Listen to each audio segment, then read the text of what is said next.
Vamos falar da maior rede de televisão aberta brasileira. Números que chegaram a ser mais de 200 milhões de pessoas diariamente, sejam eles no Brasil ou no exterior. Considerada, em algumas avaliações, como a segunda maior rede de televisão comercial do mundo, atrás apenas da norte-americana ABC, alcançando quase 100% dos lares brasileiros. Uma das maiores produtoras de telenovelas do mundo, a TV Globo, conhecida pelo seu símbolo e até pelo seu plim-plim. O Grupo Globo tornou-se um dos principais conglomerados de mídia do planeta. Envolvia 120 emissoras próprias e afiliadas, além da transmissão no exterior pela TV Globo Internacional e de um serviço de assinatura no país e na internet, e pelo serviço de vídeo sob demanda Globoplay. Essa empresa, conhecida por quase todo o brasileiro, dominou a mídia televisiva, jornais e revistas impressas. Atuava no ramo musical, nas rádios e na internet. Entretanto, tudo que tem um auge pode ter um fim.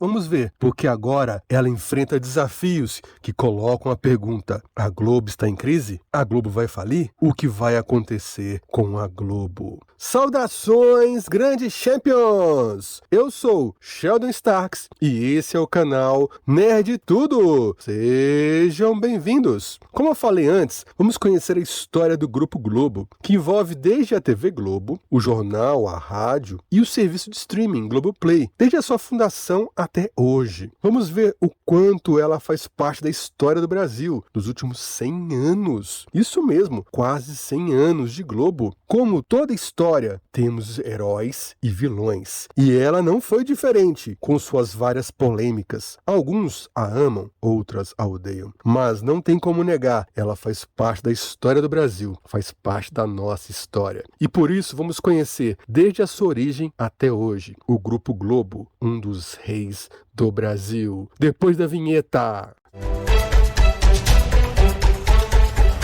O Grupo Globo, na verdade, surgiu após uma decepção. Imagina só, na longínqua década de 10, em 1911, o jornalista Irineu Marinho foi um dos fundadores do jornal A Noite, o primeiro jornal vespertino do Rio de Janeiro, que ganhou bastante popularidade e se tornou, na época, um dos principais jornais da então capital do Brasil. Porém, Marinho, que já estava tendo problemas de saúde, teve que fazer uma viagem à Europa em 1925. Com isso, afastou-se da direção do jornal. Ele, que era o principal nome, vendeu o controle do jornal a um dos sócios mediante um acordo, um compromisso de recompra das ações quando ele voltasse. Mas, como não foi escrito, ele foi traído. As ações não lhe foram revendidas e Irineu Marinho perdeu o controle do jornal. Geraldo Rocha, um dos nomes mais importantes do jornal na época, com aliados estrangeiros, fez mudanças na empresa e fez com que Irineu Marinho se tornasse acionista minoritário na empresa,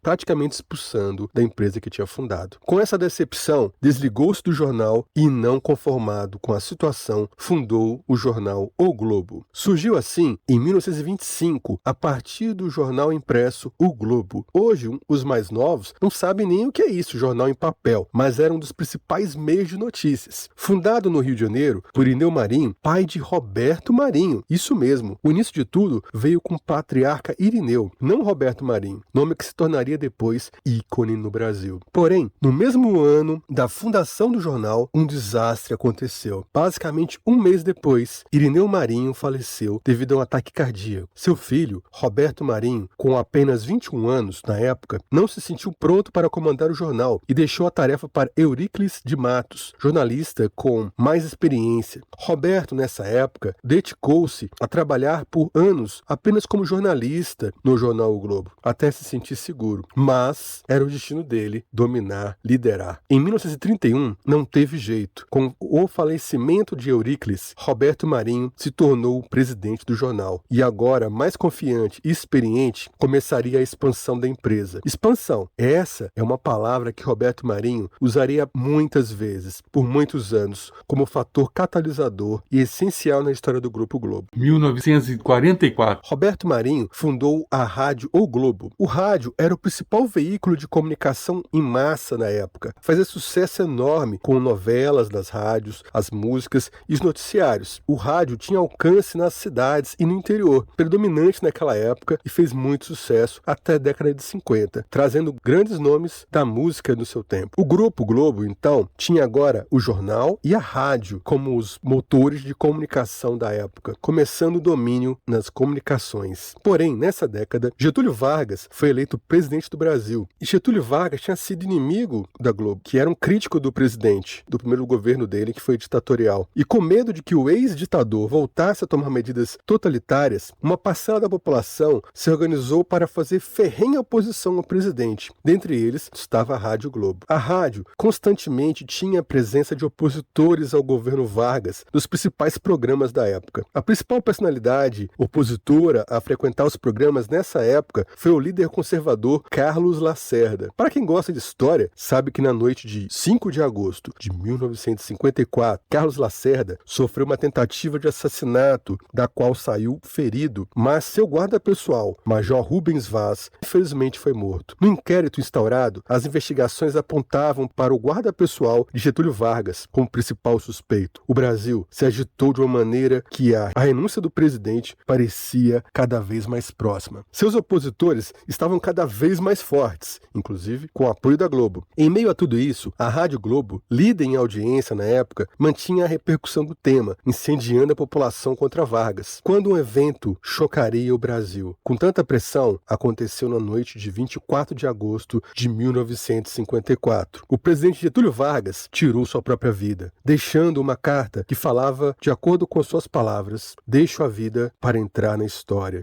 A notícia da morte gerou grande comoção popular. Como numa mudança de vento, movimentos a favor de Vargas tomaram as ruas e provocaram atos de revolta contra todos aqueles que pressionaram o presidente que tinha se suicidado. E quem eram deles?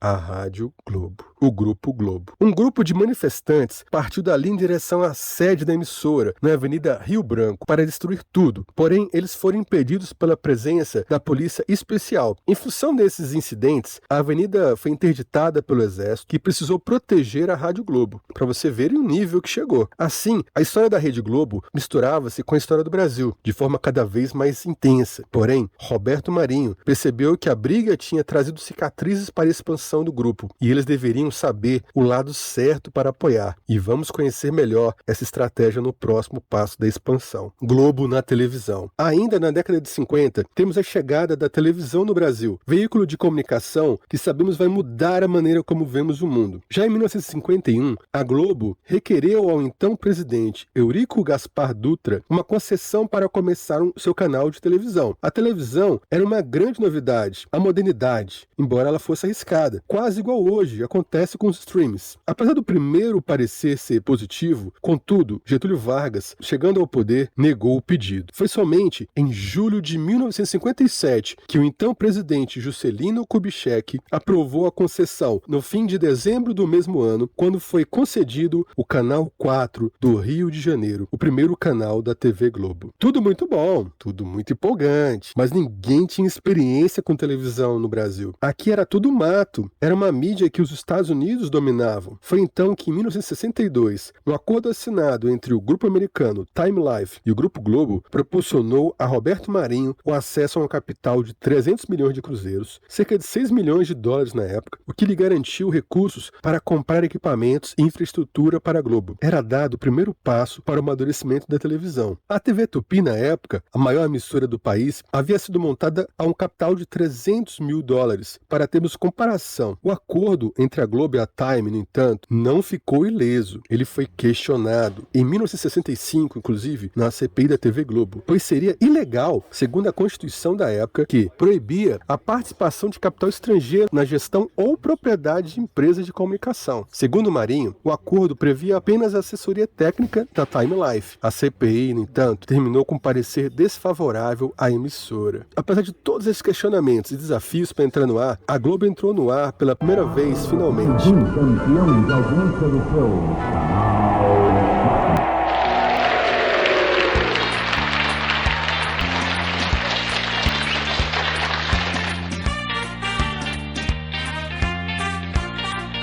Também estavam na programação dos primeiros dias a série infantil Capitão Furacão e o telejornal Teleglobo, embrião do atual Jornal Nacional. Iniciava-se assim oficialmente a TV Globo. Mas, mesmo antes da Globo entrar na TV, o país passava por uma grande ebulição. Em 1964, o presidente João Goulart, que tinha assumido após a renúncia de Jânio Quadros, passava por situação delicada. Tinha feito propostas que desagradavam uma parte importante da sociedade, anunciando, por exemplo, que faria a estatização de todas as refinarias de petróleo no país e de várias propriedades rurais para a realização de uma reforma agrária. Mexeu com bastante gente, o que foi visto na época como ideias alinhadas ao socialismo, ao comunismo. Imagine então a treta que isso ia gerar. A Globo de Roberto Marinho tomou uma posição, e nesse caso foi contra João Goulart. Roberto apoiou abertamente o movimento cristão anticomunista e se tornou opositor do governo. A história, infelizmente,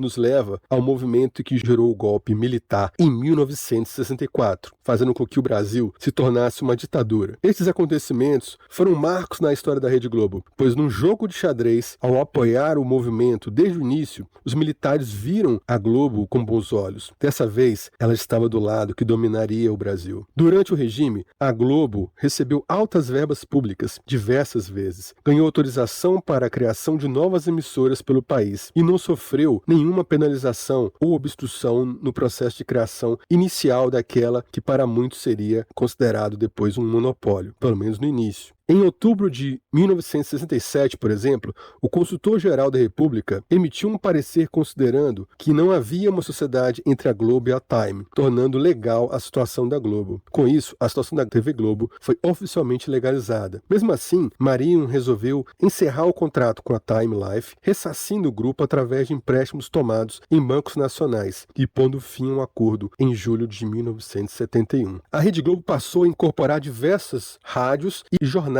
pelo Brasil. Um ano após iniciar suas operações, era a quarta maior emissora no Rio de Janeiro em audiência, atrás da própria TV Rio, da TV Celso e da TV Tupi, subindo posições gradativamente até alcançar a liderança em 1969. Mas, apesar de acharmos que a Globo já começou perfeita, não foi bem assim. Os primeiros 8 meses da TV Globo foram um fracasso, o que levou a reformulações, e onde entram 2 personagens que vão mudar a televisão brasileira: Walter Clark e Boni. Primeiro veio a contratação de Walter Clark, na época com 29 anos, para o cargo de diretor-geral da emissora. Clark foi um dos grandes responsáveis pelo sucesso da emissora. Em janeiro de 1966, por exemplo, o Rio de Janeiro sofreu uma das suas piores inundações. Mais de 100 pessoas morreram e aproximadamente 20 mil ficaram desabrigadas. Walter Clark, percebendo o cheiro da notícia e a importância, determinou que a cobertura da tragédia fosse feita com destaque ao vivo pela TV Globo, o que foi um marco na história da emissora. Ela ganhava importância e, como se expandiu não só pelo Rio de Janeiro, mas também ganhava o Brasil. Em 1966, a Globo chegou ao estado de São Paulo com a aquisição do Canal 5, que desde 1952 funcionava como a TV Paulista. Em 5 de fevereiro de 68,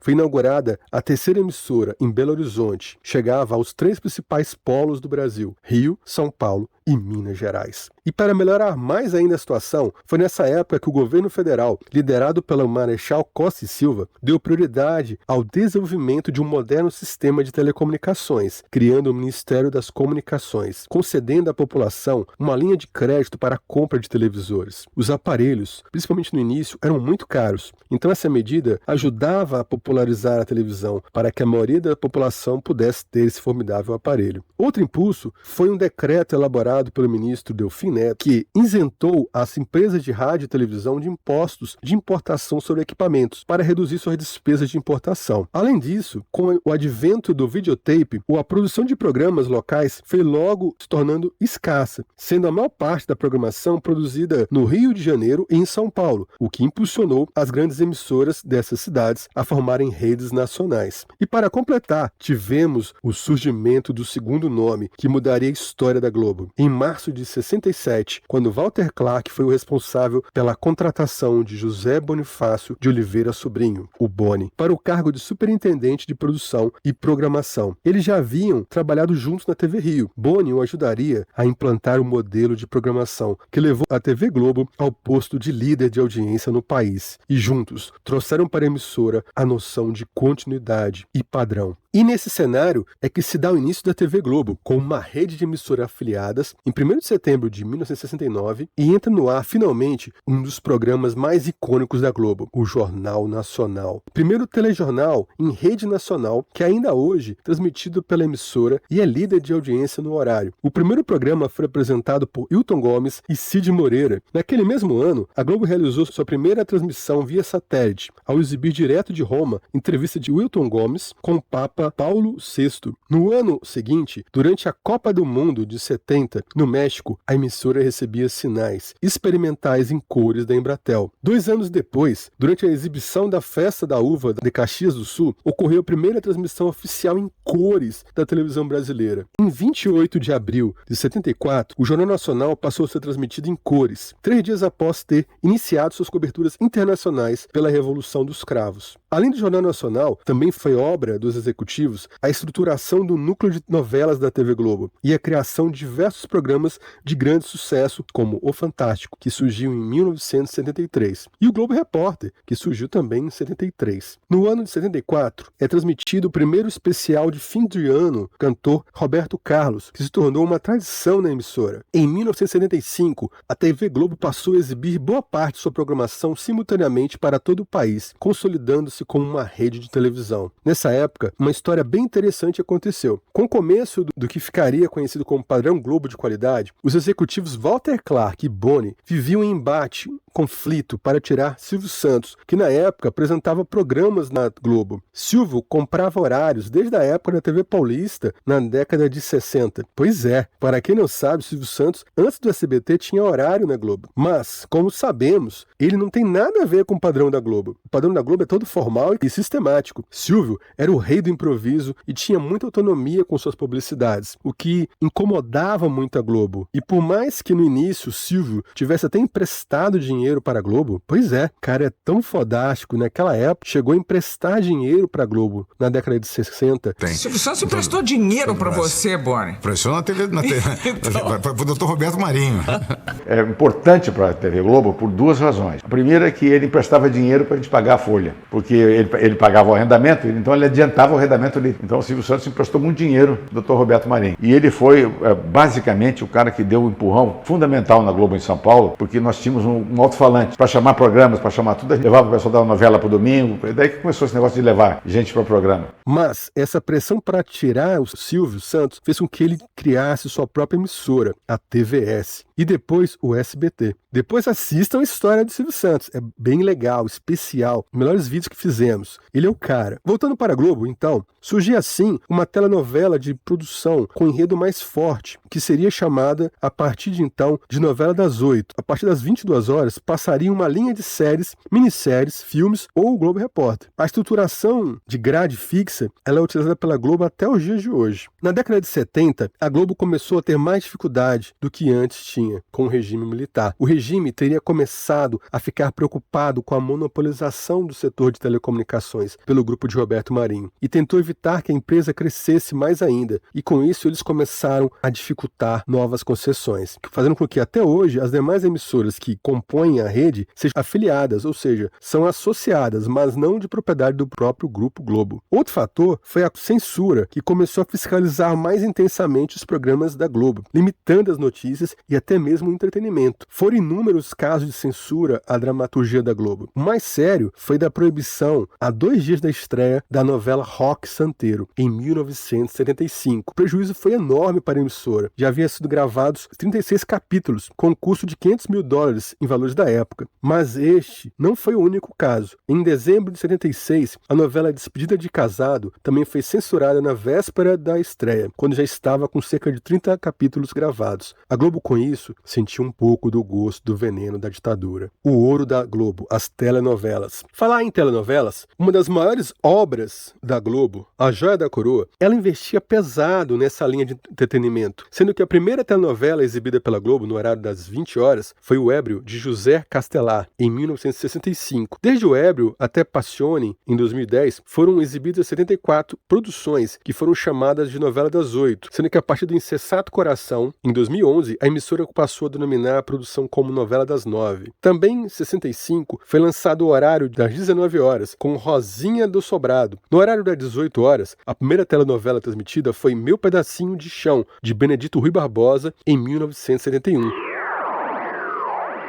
As telenovelas tornaram-se tão importantes que, em 1976, a emissora começou a exportar suas primeiras telenovelas, que se tornaram sucesso em vários países. Em 1977, toda a programação da emissora passou a ser em cores, antes restrita a telenovelas e telejornais. Nesse mesmo ano, Walter Clark foi substituído por Boni no cargo de diretor-geral. Em 1979, a Globo começou a desenvolver a tecnologia de efeitos especiais digitais. Dos anos 80, consolidando-se na liderança da audiência com telenovelas como A Gata Comeu, Vereda Tropical e O Salvador da Pátria, e também minisséries como O Tempo e o Vento e O Pagador de Promessas. Em 90, no entanto, enfrenta pela primeira vez, desde o fim da Rede Tupi, concorrência na teledramaturgia, com o sucesso da telenovela Pantanal da Rede Manchete, que foi um sucesso nunca antes igualado. Interessante que depois, anos depois, a Globo comprou os direitos dessa novela, sendo exibida agora pela Globo. Olha que coisa mais interessante, depois de muitos anos. Nos anos 90, a Globo realizou as primeiras experiências interativas da televisão no Fantástico e no Você Decide, alcançando ainda novos recordes de audiência com as telenovelas Mulheres de Areia, A Viagem e A Próxima Vítima.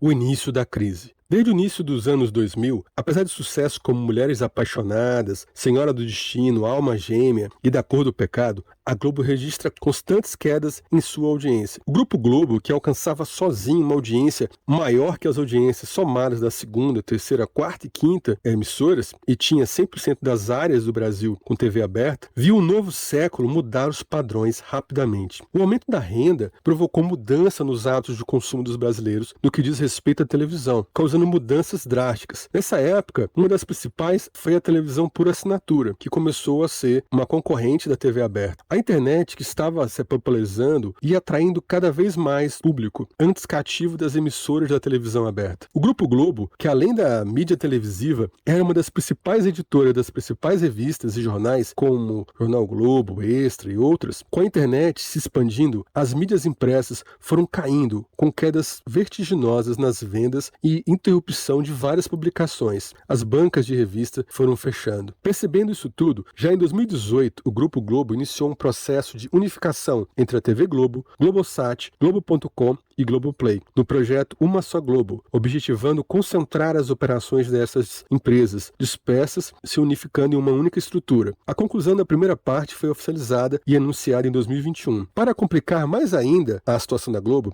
a revolta popular contra a emissora foi um dos principais fatores de sua queda. A população organizou boicotes à televisão, devido ao conhecimento de várias polêmicas pelo que a Globo passou em vários momentos da sua história. E com a internet e as redes sociais, elas foram conhecidas e propagadas. A hashtag Globo Lixo chegou a alcançar o primeiro lugar nos Trend Tops no Brasil e quarto lugar no mundo. Politicamente falando também, a Globo, que vinha anos aliada aos presidentes do Brasil, com a eleição do presidente Jair Bolsonaro, crítico da emissora, cortou a verba pública da Globo em mais de 60% ao ser empossado. Suas novelas e até mesmo o Jornal Nacional, nos maiores programas de audiência da emissora, foram perdendo o primeiro lugar absoluto da audiência brasileira em uma série de ocasiões. Chegou ao fim. Em 2020, a história da Rede Globo passou por uma das suas maiores crises, somando-se com tudo isso à pandemia de Covid. O aumento das despesas e a queda na receita da publicidade fizeram o lucro líquido do Grupo Globo cair 78% em 2020. As despesas financeiras, encargos de juros de empréstimos e financiamentos, dispararam 385%. Em 2020, a Globo intensificou a venda de alguns dos seus patrimônios, arrecadando 49 milhões de venda de capital imobilizado. Um outro exemplo de venda recente foi que a Globo anunciou o fechamento de um acordo para vender a gravadora e desenvolvedora de talentos musicais Som Livre para a Sony Music. A Som Livre, que tinha sido criada em 69 com o objetivo de lançar as trilhas dos programas da Globo, durante muitas décadas, uma empresa que cresceu cresceu e virou uma das principais da música brasileira. Ajudou a revelar e construir carreiras de vários artistas, porém, devido ao novo cenário da música digital, teve que ser vendida. No início da pandemia, a Globo ampliou a programação do jornalismo e diminuiu drasticamente as produções, como séries e novelas, que tiveram suas gravações interrompidas. Algumas tiveram seus finais antecipados, inclusive, e outras tiveram que ser interrompidas completamente. A pandemia também comprometeu o calendário de eventos esportivos dos quais a Globo tinha o direito de transmissão, diminuindo ainda mais os seus lucros. Sim, a Globo tem menos lucros, mas esse é um fenômeno global, no qual as grandes empresas da mídia tradicional, donas de canais de TV, tiveram de reduzir lucros para investir no streaming e outras plataformas digitais. A exemplo de seus pares internacionais, a Globo há anos tem investido bilhões da Globoplay para concorrer com gigantes como Amazon e Netflix. Para especialistas, o futuro da TV é o streaming. E essa é a aposta da Globo, que, diferentemente dos seus pares brasileiros, como SBT, Record, Band, Rede TV, ela tem a Globoplay, uma plataforma de streaming bem robusta. A Globo, percebendo o mundo digital, investe em startups, empresas de tecnologia, como a Buzzer, Bom para Crédito, a Enjoei, a Orama e a Em Casa. Embora estejamos chegando no final da nossa história da Rede Globo, no nosso vídeo, ela está longe de chegar ao fim. É certo que a emissora passa pela sua pior crise da sua história. O Brasil mudou. Ela nunca mais será dominadora como foi antes. A hegemonia acabou. O Brasil mudou. O mundo mudou. A mídia agora funciona como multiplataformas e a popularização do acesso, a criação de conteúdos com o celular mudou toda a história do que era antes. O futuro promete. Se inscrevam no canal, deem seu like, compartilhe com todo mundo. Vocês conheciam a história da Globo? Eu fui criado vendo Globo, mas me surpreendi muito com essas histórias. Achei espetacular saber mais sobre ela, essa gigante. Aqui é assim, saber sempre é o canal Nerd Tudo. Valeu, grandes champions! Valeu, assistam os outros vídeos do canal. Aqui não tem crise, é só crescimento. Valeu!